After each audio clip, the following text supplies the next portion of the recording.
Good evening, brothers and sisters. It's a great joy for me to be here with you this evening and to be given the honor of being able to speak to you.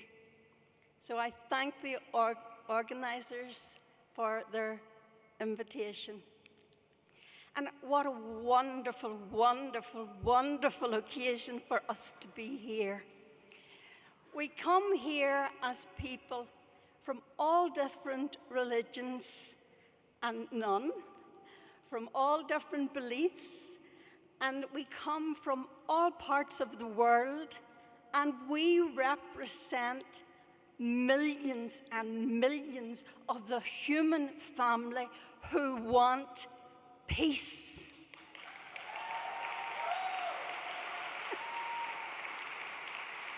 You know, peace is not a big thing to ask for. We have a human right to peace. And everyone in their hearts, what do people want around the world? They want peace for themselves, for their families, for their communities. They want enough to eat. They want a decent home. They want human security. They want to be able to freely speak how they feel and what they believe in. They want to be able to listen carefully to what others feel and what they believe in. Because when we listen, and not only with our ears, but with our heart, when we listen to each other, we realize that, oh yes, of course we're different. We have different ideologies. We have many different things. But we also realize that we are human beings, that we have our common humanity, that we are capable of loving, that no matter what people do and how wrong they get it and how misguided they get it, that in their hearts they are good. You know, we are going down the wrong road if we continue on the road of punishment and cruelty and war against terrorists. Who are these terrorists that we are fighting war against? September the 11th was a great tragedy. We all remember where we were when we heard the news. And I remember when I heard about September the 11th, and I met my husband on the road outside, and I said to him, "Where are the children? Where are our children?" Because we all felt on September the 11th for the people of America and other countries who had lost someone in that most cruel of fashion. But what we also hoped for would be a sense of vision that somehow we didn't need to go down this road of retaliation and cruelty and killing. We didn't need to go that way. We needed a different way to approach it. You know, come September the 11th, had we had people with wisdom in responsible places, they would have chosen to say that what happened on September the 11th was a criminal act. And of course, people could be taken to task for criminal acts, but they would not have gone down the road of revenge, cruelty, war, and murder.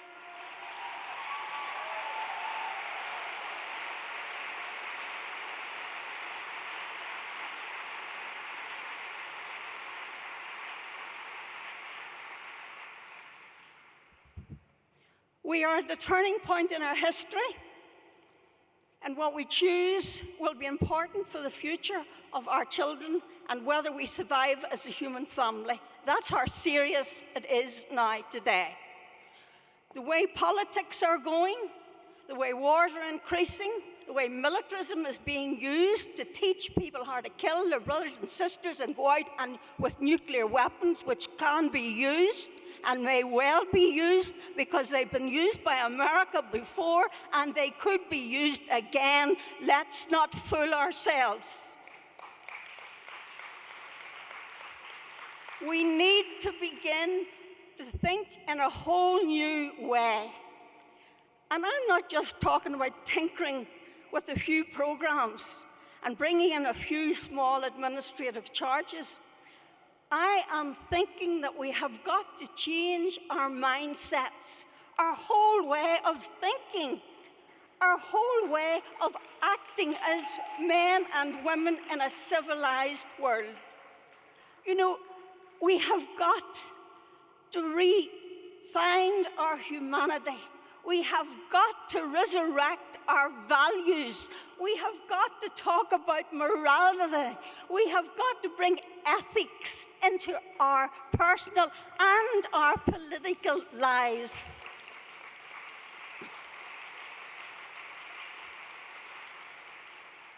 In other words, we've got to find our souls again. This is where the faith traditions have an important responsibility. Are you up to this responsibility? As faith traditions, have you got your foundations right? Because you see, we can't just all say it's all about the political leaders and their bad foreign policies. We have got to say, where am I in this? Am I leading and living out of love? And that love means loving everyone, being forgiven, having no enemies, but understanding where people are coming from when they take a gun or a bomb and go out and use it.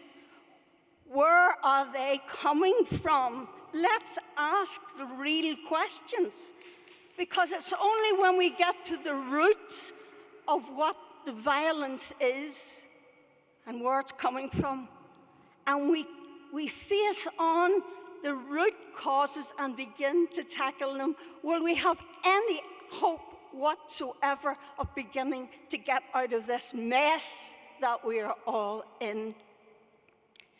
The root causes of violence. You know, the enemy is poverty. The enemy is injustice. The enemy is cruelty. The enemy is demonizing another religion or other different ethnic groups. The enemy is not out there, it is also in there, in our own prejudices. I think sometimes we confuse life so much that we have got to demonize somebody. And my God, aren't we good at it? Look at how we demonized the leader of Iraq, the leader of Libya. Look at what we're now doing in Syria. Look at what we've done in Afghanistan. These were all man-made, woman-made conflicts that did not need to happen.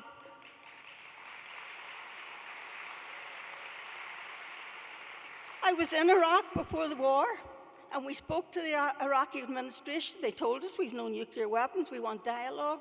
We want dialogue with America. Did they get it? No, they got bombs.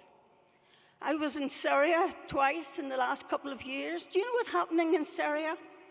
What we discovered in Syria, thousands and thousands of foreign fighters paid for, trained, and sent in by Saudi Arabia, Qatar, America, Britain, the UK, trained foreign fighters in Syria to bring down a Syrian government.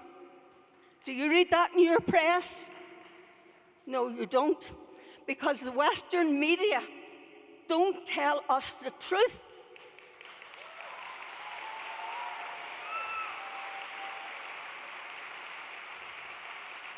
And as civilized people concerned about our brothers and sisters, no matter where they live, because they are our brothers and sisters, we demand of the media, the corporate Western media to tell us the truth so that we can make up our own minds what to do and what not to do.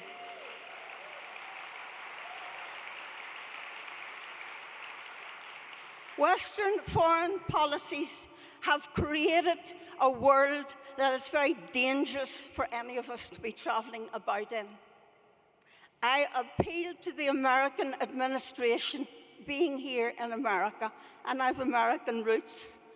I appeal to the American administration, turn away from the path you're on of war and militarism and weaponry, and join the human family in beginning to deal with the real enemies of poverty and the environmental crises and nuclear weapons that we have to get rid of. Turn away from the path you're on and give us all a chance for peace.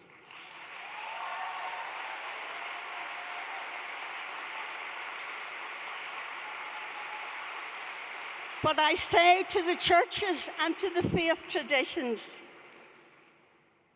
you can do great things because it will be a spiritual and a political movement that will change the world. It will be the head and the heart that will change the world. And the religious traditions have a tremendous responsibility because you can do great good, but only if you are true to your founders who taught non-violence, peace, and non-killing. Reject totally. Throw away your theologies that bless just wars.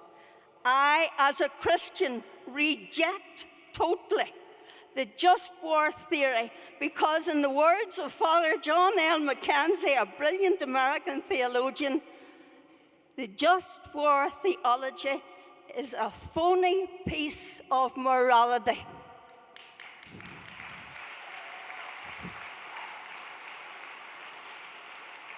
You know, poor old Augustine, he once wrote, "Everything I have written is so much straw." Augustine, your just war theology, you got it wrong, brother. We want a theology more in keeping with the spirit of love, forgiveness, reconciliation.